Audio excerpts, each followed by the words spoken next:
கிறிஸ்துவுக்குள் பிரியமான சகோதர சகோதரிகளே, உங்கள் யாவரையும் இயேசு கிறிஸ்துவின் இனிதான நாமத்தினாலே வாழ்த்தி வரவேற்கிறேன். தேவனுடைய வார்த்தை சொல்லுகிறது, சத்தியத்தையும் அறிவீர்கள், சத்தியம் உங்களை விடுதலையாக்கும் என்று சொல்லுகிறது. இன்றைய சிந்தனைக்கு எடுத்துக்கொண்ட வேத வசனம் ரோமர் 10வது அதிகாரம் 3வது வசனம். எப்படி என்றால், அவர்கள் தேவ நீதியை அறியாமல் தங்கள் சுய நீதியை நிலைநிறுத்த தேடுகிறபடியால் தேவ நீதிக்கு கீழ்ப்படியாதிருக்கிறார்கள். எப்படி என்றால், அவர்கள் தேவ நீதியை அறியாமல் தங்கள் சுய நீதியை நிலைநிறுத்த தேடுகிறபடியால் தேவ நீதிக்கு எப்படி இருக்கிறாங்களா? கீழ்ப்படியாம இருக்கிறாங்களா? 2 நீதியை குறிச்சு போடப்பட்டிருக்கு. பரிசுத்த ஆவியானவர் எளிமையாக இதை நமக்கு கற்றுத் தருவாராக. 2 நீதியை குறிச்சு போடப்பட்டிருக்கு. நம்ம எல்லாருக்குமே ஒரே ஒரு நீதி தான் தெரியும். தேவன் நம்மை ஏற்றுக்கொள்ள வேண்டுமென்றால் நான் என்ன செய்யணும்? என்ன செயலெல்லாம் செய்யணும்? நான் எப்படி அவருக்கு பிரியமாக நான் இருக்கிறது? அவர் ரட்சிப்பை நான் கொடுத்திருக்கிறார், சரி, இந்த ரட்சிப்பை நான் தக்க வைத்துக் கொள்றதுக்கு நான் என்ன செய்யணும்? நம்முடைய செயல்கள்ல கிடைக்கிற நீதி மட்டும்தான் நமக்கு என்ன செய்கிறது? தெரிகிறது. இந்த வசனத்தை மறுபடி வாசிக்கலாம். எப்படி என்றால், அவர்கள் தேவ நீதியை அறியாமல் தங்கள் சுய நீதியை நிலைநிறுத்த தேடுகிறபடியால் தேவ நீதிக்கு கீழ்ப்படியாதிருக்கிறார்கள். தேவ நீதியை அறியாமல் இருக்கிறதுனாலதான் நம்ம சுய நீதிய நிலைநிறுத்த என்ன செஞ்சுக்கிட்டு இருக்கிறோமா? தேடிக்கிட்டு இருக்கிறோமா? இதுல யூதர்களை குறிச்சு சொல்லப்பட்டிருக்கு. இன்றைய விசுவாசிகளின் நிலைமையும் இப்படிதான் இருக்குது. தேவ நீதியை நம்ம என்ன செய்யல? அறியல. அவரோட நீதி என்ன நமக்கு என்ன செய்யறது இல்ல? தெரியாததுனால நம்ம நீதி என்னன்னு சொல்லி நம்ம என்ன செஞ்சுக்கிட்டு இருக்கிறோம்? தேடிக்கொண்டு இருக்கிறோம். என்ன நீதி தேடுறோம்? நான் என்ன செஞ்சா தேவன் என்னை ஏற்றுக்கொள்ளுவார்? நான் என்ன செஞ்சா நான் விடுதலையை பார்க்க முடியும்? நான் எதை செய்து தேவனை பிரியப்படுத்துவது? அவருடைய வல்லமைய நான் என்ன செஞ்சா நான் பார்க்க முடியும்னு சொல்லி அந்த செயல்கள்ல நம்ம என்ன செஞ்சுக்கிட்டு இருக்கிறோம்? தேடிக்கொண்டு இருக்கிறோம். ஆனா நமக்கு தேவ நீதி அங்க என்ன செய்யப்பட்டிருக்குதா? கொடுக்கப்பட்டிருக்குதா? சத்தியம் என்ன சொல்லுது அப்படின்னா, எல்லாரும் பாவம் செஞ்சு எப்படி இருந்தோமா? தேவ மகிமை அற்றவர்களாக இருந்தோம். நீதிமான் ஒருவனாகிலும் இல்லை, உணர்வுள்ளவன் ஒருவனாகிலும் இல்லை. நம்ம எந்த செயலை செஞ்சாலும் அந்த நீதியை நம்மளால என்ன செய்ய முடியாது? பெற முடியாது. இந்த நீதி அப்படிங்கிறது என்னன்னா, தேவனுடைய ஒரு இயல்பு. அந்த இயல்பை நம்ம சம்பாதிச்சு என்ன செய்ய முடியாது? வாங்க முடியாது. எப்பொழுது ஆதாம் பாவத்திற்கு கீழாக சென்றாரோ அப்பொழுதே அந்த ஆவியில என்ன வந்துருச்சு? பாவ இயல்பு வந்துவிட்டது. அந்த பாவத்தின் விளைவாக தான் இந்த உலகத்துல சாபம், சாப விளைவுகள், நோய், மரணம், வறுமை, கட்டுகள், இருளின் பிடி எல்லாமே அதோட விளைவுகளா தான் என்ன செஞ்சிருக்கு? வந்திருக்கு. இந்த விளைவுகள்ல இருந்து மட்டும் நமக்கு அவர் விடுதலை கொடுக்கல, அந்த இயல்பையே நமக்கு என்ன செஞ்சிருக்கிறாரா? மாற்றி இருக்கிறார். ஹல்லேலூயா, பிரைஸ் தி லார்ட். வாசிக்கலாம். எபேசியர் 2:1-12. அக்கிரமங்களினாலும் பாவங்களினாலும் மரித்தவர்களாயிருந்த உங்களை உயிர்ப்பித்தார். மறுபடி வாசிக்கலாம். அக்கிரமங்களினாலும் பாவங்களினாலும் மரித்தவர்களாயிருந்த உங்களை உயிர்ப்பித்தார். அதாவது ஆவியோட நிலைமை எப்படி இருந்ததுன்னா, மரித்த நிலைமை. எப்பொழுது பாவத்திற்கு கீழாக ஆதாம் சென்றாரோ அந்த ஆவி எப்படி இருந்ததா? மரித்து போன நிலைமை. மரித்து போன நிலைமைனா, ஆதாம் உடனே அங்க சரீரத்துல அவர் மரணத்தை பார்க்கல, ஆவியில் மரணத்தை பெற்று கொண்டார்.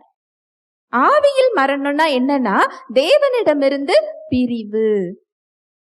பரிசுத்தமான தேவனால் பாவமுள்ள அந்த ஆவியில என்ன செய்ய முடியாது? வாசம் செய்ய முடியாது. அந்த பாவமானது மனிதனையும் தேவனையும் அங்க என்ன செய்கிறது? பிரிக்கிறது. இந்த செயல்கள்ல இருந்து மட்டும் நமக்கு அவர் விடுதலை இல்ல, இதுல இருந்து மட்டும் நமக்கு அவர் சிலுவையில நமக்கு மன்னிப்பு கொடுக்கல. அந்த இயல்பு மாறினாதான் நம்மால் தேவனுடன் உறவு கொள்ள முடியும். ஹல்லேலூயா, பிரைஸ் தி லார்ட். இந்த இயல்பு மாறாம தேவனால் நம்மோட என்ன செய்ய முடியாது? உறவு கொள்ள முடியாது.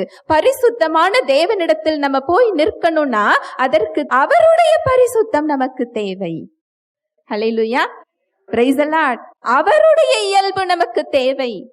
நம்ம ஸ்டாண்டர்ட்ல போய் நம்ம போய் என்ன செய்ய முடியாது? நிற்க முடியாது. எந்த செயலை செய்தாலும் அது தேவ நீதிக்கு ஈடாகாது. ஹல்லேலூயா, பிரைஸ் தி லார்ட். இது சம்பாதித்து பெற்றுக்கொள்ளக்கூடிய ஒன்று கிடையாது. அது இலவசமாக நமக்கு கொடுக்கப்பட்டிருக்கின்ற பரிசு. ஹல்லேலூயா, பிரைஸ் தி லார்ட். பார்க்கலாம், எபேசியர் 2வது அதிகாரம் 12வது வசனம். அக்காலத்திலே கிறிஸ்துவை சேராதவர்களும் இஸ்ரவேலுடைய காணியாட்சிக்கு புறம்பானவர்களும் வாக்கு தத்தத்தின் உடன்படிக்கைகளுக்கு அந்நியரும் நம்பிக்கை இல்லாதவர்களும் இவ்வுலகத்தில் தேவன் அற்றவர்களுமாய் இருந்தீர்கள் என்று நினைத்து கொள்ளுங்கள். ஆவியில் மரித்த நிலைமையில நம்ம இருக்கும்போது எப்படி இருந்தோமா அப்படின்னா, இயேசு கிறிஸ்துவை சேராதவர்களும் இஸ்ரவேலுடைய காணியாட்சிக்கு புறம்பானவர்களும் வாக்கு தத்தத்தின் உடன்படிக்கைகளுக்கு அந்நியரும். அவருடைய வார்த்தைய நம்மளால சொந்தமாக்கி கொள்ள முடியாது. அவர் கொடுத்திருக்கின்ற ஆசீர்வாதங்களை நம்மளால என்ன செய்ய முடியாது? சொந்தமாக்கி கொள்ள முடியாது. அந்த இடத்திலேயே நம்ம என்ன செய்யல? இல்ல. அவருடைய வாக்கு தத்தங்களுக்கும் அவருடைய வல்லமைகளுக்கும் அவருடைய ஆசீர்வாதத்துக்கும் நம்ம எப்படி இருந்தோமா? அந்நியர்களாக நாம் இருந்தோம். அதுக்கு சொந்தக்காரங்க நம்ம கிடையாது. உலகத்துல தேவன் அற்றவர்கள் போல இருந்தோமா? நம்பிக்கையே இல்லாதவர்களாக நாம இருந்தோமா? அப்படிப்பட்ட நம்மை அவர் தேடி வந்து அவருடைய பிள்ளைகளாக அவர் என்ன செஞ்சிருக்கிறாரா? ஏற்றுக்கொண்டிருக்கிறார். 2 கொரிந்தியர் 5:21. நாம் அவருக்குள் தேவனுடைய நீதியாகும்படிக்கு பாவம் அறியாத அவரை நமக்காக பாவமாக்கினார். எதற்காக இயேசு கிறிஸ்து பாவமாக்கப்பட்டார்? அவர் செஞ்ச செயல்களினால் அவர் அங்க அந்த தண்டனையை ஏற்றுக்கொள்ளல. அவர் தவறு செஞ்சதுனால அந்த தண்டனை என்ன செய்யல? ஏற்றுக்கொள்ளல. எதற்காக ஏற்றுக்கொண்டாரா அப்படின்னா, நாம் அவருக்குள் தேவனுடைய நீதியாகும் படிக்கு, அவருடைய இயல்பை நாம் பெற்றுக்கொள்ளும் படிக்கு.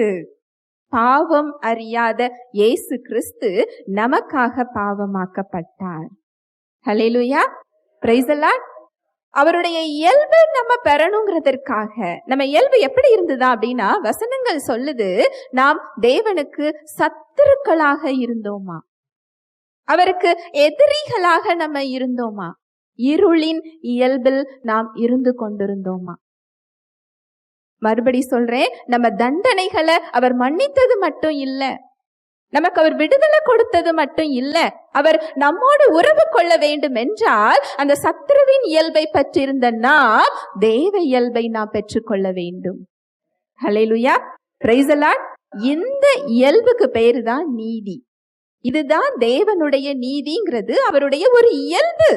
இதை நம்ம எந்த செயல்களை செஞ்சு நம்ம என்ன செய்ய முடியாது? வாங்க முடியாது.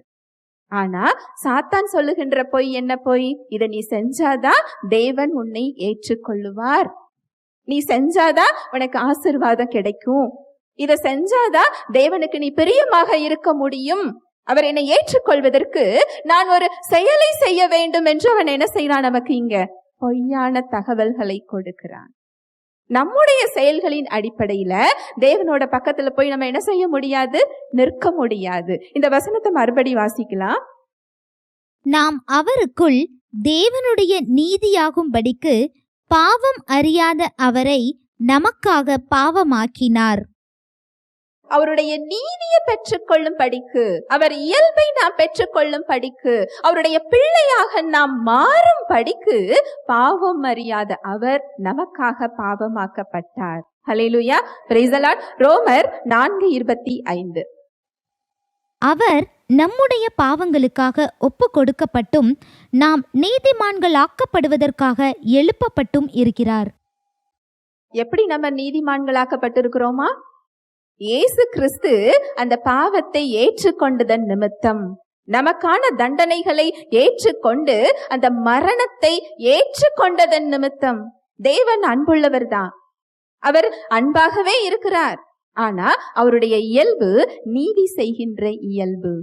நியாயாதிபதி அந்த பாவத்திற்கு ஒரு தண்டனை கொடுக்க வேண்டும். ஆனா அதை நம்ம மேல சுமத்த அவர் விரும்பாமல் அங்கு இயேசு கிறிஸ்துவின் மேல் சுமத்தப்படுகிறது. அந்த பாவத்திற்கு என்ன தண்டனையோ அனைத்தும் அங்க இயேசு கிறிஸ்து மேல் என்ன செய்யப்படுகிறது? சுமத்தப்படுகிறது. இயேசு கிறிஸ்து அவர் செஞ்ச பாவத்துக்காக அந்த தண்டனை என்ன செய்யல? ஏற்றுக்கொள்ளல. அந்த இடத்துல சிலுவையில் அவர் தொங்குனது நம்முடைய சார்பில்.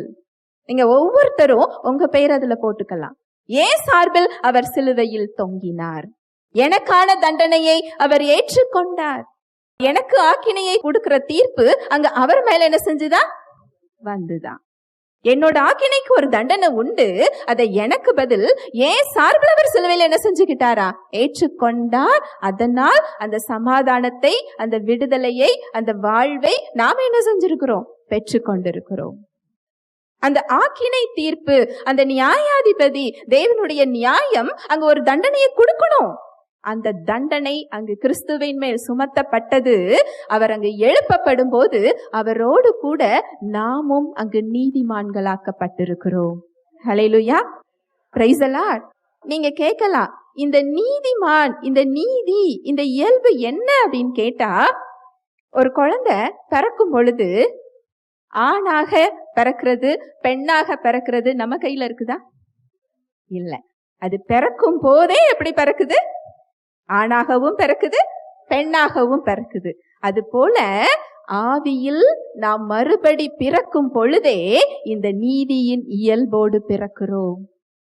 ஹல்லேலூயா, பிரைஸ் தி லார்ட். நான் சொல்றது புரியுதா? இதை நீங்க சம்பாதிச்சு இந்த நீதியை நீங்க என்ன செய்ய முடியாது? வாங்க முடியாது. இந்த இயல்பை நீங்க எந்த செயலை செஞ்சாலும் என்ன செய்ய முடியாது? வாங்க முடியாது. இதை நீங்க இயேசு கிறிஸ்து சிலுவையில் செஞ்ச செயலை விசுவாசிப்பதன் மூலம் மட்டுமே இந்த நீதியை நீங்க என்ன செய்ய முடியும்? பெற முடியும். ஆனா இப்ப உலகத்துல இந்த நீதியை எப்படி தேடிக்கிட்டு இருக்கிறோம்? நம்ம எப்படி தேடிக்கிட்டு இருக்கிறோம்? என்ன செயலை செஞ்சா தேவன் என்னை ஏற்றுக்கொள்ளுவார்? நான் எந்த செயலை செய்யணும்? நான் இந்த விடுதலையை பார்க்கறதுக்கு ஒரு செயலும் செய்ய வேண்டாம். அவர் என்ன செஞ்சிருக்கிறாருங்கிறத நீங்க அறிந்து கொண்டால் போதும். நீங்க கிறிஸ்துவுக்குள்ள யாரா இருக்கிறீங்கிறத தெரிந்து கொண்டால் போதும். உங்க புதிய சிருஷ்டியில என்ன இயல்பை நீங்க பெற்றிருக்கிறீங்க, இதை தெரிந்து கொண்டால் போதும். உங்களால அந்த விடுதலை என்ன செய்ய முடியும்? பார்க்க முடியும். ஹல்லேலூயா, பிரைஸ் தி லார்ட். பரிசுத்த ஆவியானவர் தாமே தேவ வார்த்தையோடு கூட உங்கள் யாவரோடும் இடைப்பட்டார் என்பதை விசுவாசிக்கிறேன். தேவ வார்த்தையில் சொல்லப்பட்ட சத்தியத்தின்படி சிந்திக்க, செயல்பட இன்று நாம் தீர்மானம் எடுப்போம். தேவனுடைய கிருபையும் சமாதானமும் உங்கள் அனைவரோடும் கூட என்றைக்கும் இருப்பதாக. ஆமேன்.